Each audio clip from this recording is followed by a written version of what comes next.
Peace. This is Wise for Wise Words Media, back at y'all on another Top 5 Tuesday. And this week's edition is inspired by my New York Football Giants, who took defeat yet again, defeated by the Philadelphia Eagles. So, with that in mind, this week's edition is Top 5 Teams I Absolutely Hate in Sports. So, to set things off, at number 5, we have the Houston Astros, aka the Houston Holes. I hate that team, and I'll tell you why. You go back, let's go back about 2017. The New York Yankees, my New York Yankees, were on fire. We just said goodbye to the captain, Derek Jeter, one of our longtime leaders and greatest players to ever grace pinstripes. And it was like, man, we gotta, there's a void here. There's a gap to fill. This new young crop. Is there going to be somebody that can emerge? Who's going to be playing shortstop? And in comes this guy that looks like a 7-foot version of Derek Jeter. And he's saying all the right things. He's doing all the right things. And he is a monster on his way to an MVP season. And we clearly say, wow, we found him. Just like that. And that's Aaron Judge. Aaron Judge was on his way to having an MVP season. Oh yeah, remember shortstop? I said we're going to be looking out there and figuring out who's going to be playing over there. We found him. Didi Gregorius. Didi was the man. He was the man. I mean, this team really had what it takes, and we were on our way to the World Series.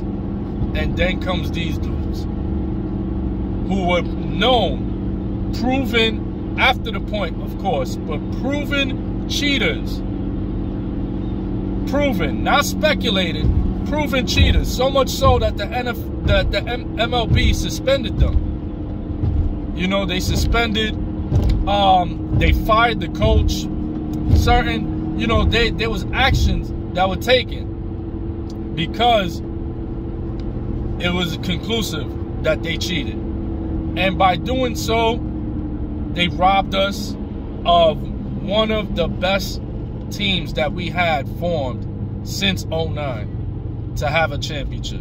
And these guys, man, like, I remember on the walk-off when homeboy, the little guy, is rounding the base, Altuve, and they're going to grab Altuve, and he's protecting a certain part of his jersey. Like, no. That's where he had the little device to tell him, you know, what pitch was coming, because these dudes was cheating. They were taking garbage cans and banging if they knew a certain pitch was coming. Like, these dudes had a whole format to cheat. And it still took them 7 games to beat us. So, yeah, man. Forever hate for the Houston Souls. So, that's number 5. At number 4, I'm still scarred. I'm still scarred by these guys. And that is none other than your Chicago Bulls. The Chicago Bulls. I hated the Chicago Bulls growing up. First of all, I hated them because all of these bandwagon fans that don't watch basketball, that don't play basketball, all of them were Chicago Bulls fans. Oh, I'm a Bulls fan. Michael Jordan, I'm a Bulls fan. I'm a Bulls fan. Yeah, I'm a Bulls fan. These dudes was never Bulls fans, never watched a full 48 minutes of basketball a day in their life. And all of them was Bulls fans all of a sudden. Bulls fans. And them same Bulls fans were the same dudes that when Michael Jordan left in 1994 and most of 95, these dudes became Orlando Magic fans. And that was the next hot thing moving. So they became Orlando Magic fans. And then when Jordan came back, all of a sudden, they threw out the Orlando Magic gear and became Bulls fans again for 3 more years. Oh, but guess what? There's some noise going on. There's a big noise going on across the water over there in the Pacific.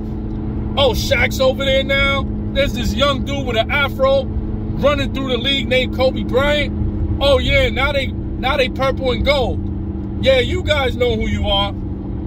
That's one of the main reasons I hated the Bulls, because they had so many bandwagon fans that I had to go to school with in junior high school and high school. And I feel like naming some of you guys, but I'm not going to do that. And I used to go to war with these guys from 6th grade all the way until I graduated high school. I had to go to war with these guys every single year, every single day, for years, months, and days, going to war with these guys. Why? Because they had the greatest player that ever lived. Michael Jeffrey Jordan. Not only that, but they had the greatest co-star that ever played alongside the greatest in basketball, and that is Scottie Pippen. And these dudes always found the right X-Factor guy, man. A lot of people jump quickly and say Dennis Rodman. No, first, Horace Grant. Horace Grant does not get the credit that he deserves. You ask me to draft Horace Grant or Dennis Rodman, I'm going with Horace Grant. Prime for prime, I'm going Horace Grant. And I know, rightfully so, most of y'all will go with Rodman. That he's sensational. But Horace Grant gave you defense just as much. Rodman was probably the better defender, probably the better rebounder, but their numbers were equal, were similar, very similar. The one thing that Horace Grant gave you that Rodman didn't even come close to was offense. And Horace Grant was a machine. He could hit the mid-range jump shot. He could come down with authority in the paint. Great offensive rebounder. A lot of putbacks. Yeah, them Bulls was tough, man. They gave me a lot of headaches, man, as a kid. Growing up, I'm a huge Knicks fan. Been a Knicks fan since '93, the year to dunk. And, you know, these guys, that same year was the year of one of the most infamous plays in history. And that is when the Knicks had the opportunity to go up 3-0 in a series against the Bulls and become the first team to beat the Chicago Bulls in the playoffs in 3 years. You get the Charles Smith moment. Rejected by Jordan. Rejected by Charles Smith. Rejected. Rejected by Charles Smith. Pump faked and went up about 4 times and got it swatted, rejected, swiped until Jordan grabbed it. Pass it. Outlet to Armstrong. Boom. And Marv Albert, man. Man, Marv Albert know how to make a moment more painful. Oh, man. Peace to Marv Albert, man. I love Marv Albert, man. That's the only rival Michael Jordan ever had in the 90s. Only guy that was more entertaining or just as entertaining as Michael Jordan was Marv Albert. I hate the Bulls, man. But, yo, on some real, though, I learned to grow and appreciate Michael Jordan. So today, I got love, you know, it feels funny saying it. I got love for Pippen and Jordan. But going through what I went through with these guys, man, the Bulls. Number 3. At number 3, I'm going to go with the Dallas Cowboys. Yes, the Dallas Cowboys. The Dallas Cowboys have probably the most annoying fan base in America. And, you know, these guys, they're just, no matter how bad they choke. And that's another thing. The Dallas Cowboys are probably the most choking franchise in the NFL. I thought the Buffalo Bills were, but that's a debate in and of itself. Who's the bigger chokes, the Bills or the Cowboys? In any event, the Cowboys, year after year, you got to put up with their fan base. And no matter how bad they choke, whether they fumble the ball at the scrimmage line with Dak Prescott, or it's Dak Prescott. Yo, I got a coworker every week talking. Yesterday, this dude speeding by. Yo, I'ma holler. Nah, holler now. No, we talking now. So I'm following this guy. I'm talking to him. So the Dallas fan base, you know, especially after those 3 championships and how they punished the Giants and the whole NFL for years in the 90s, these guys let that thing go to their head. And that fan base is as annoying and obnoxious as they can be. But truthfully so, man, these guys haven't had much success, man. So the Cowboys are a funny franchise because no matter what, they're going to cowboy. And Stephen A. Smith, he says it on a bigger scope, you know, on First Take. He says it all the time, and he's right. The Cowboys are going to cowboy. You just have to wait and see when they're going to cowboy. But the fan base, they're the worst. So the Cowboys, they get number 3. Number 2, the Sox. The Boston Red Sox. I can talk about them while I'm in my car. I can't stand the Red Sox, man. Yo, it was such a beautiful, beautiful thing, man, when Pedro Martinez admitted they're our daddy. The Yankees is our daddy. Who's your daddy? Oh, man. The Red Sox, not only because it's the city of Boston, but the Red Sox, man, these dudes, they're the epitome of, like, that little brother that's always trying to get the attention and was always trying to one-up you. Like, nah, man, you guys will always be the JV. You know what I'm saying? The curse of the Bambino, whatever, man. From that point forward, it's been on, man. And they hate the fact that it's the Yankees. They hate the fact that we're the ones that have won 27 of them things, parade after parade, on the expense of beating the Red Sox. But they're obnoxious fans, and that bloody sock of Kurt Schilling and Manny Ramirez, who punished us as a Cleveland Indian, then he punished us again as a Red Sox. Oh, man, I hated them Red Sox, man. Some of the greatest the greatest era of baseball I've ever witnessed was those 2000s with the Red Sox-Yankees rivalry. That's the greatest era of baseball for me, personally. It was must-watch TV, but I hated them, man. How you gonna take Popeye, man? How you gonna take Popeye, old 80-year-old Popeye, and Pedro Martinez just go fling him? Come on, man.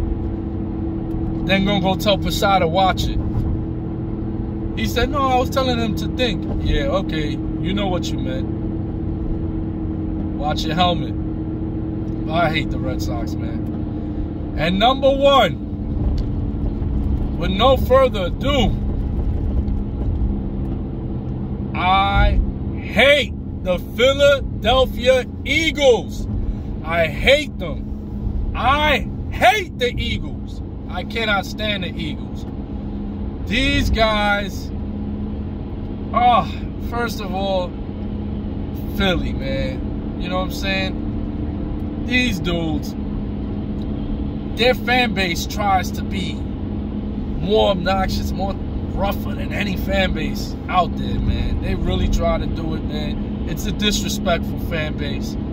And not only that, man, these dudes to see, you know, the Eagles, man, my pain with these dudes starts with the Eli Manning era, man. The Eli Manning era was an era of great joy for me.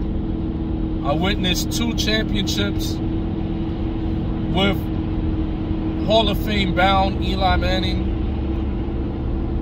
But the one team that we can never beat for dear life is the Philadelphia Eagles. Goodness gracious. No matter how bad the Eagles team was, no matter how bad they were, we can never beat the Eagles. We couldn't beat the Eagles. For the past 20-something years, we can never beat the Eagles. We can't. No matter how bad their team is, no matter who's playing quarterback, these dudes had Sam Bradford playing quarterback, and this dude looked like Joe Montana. No matter how bad these guys are, we can't beat them.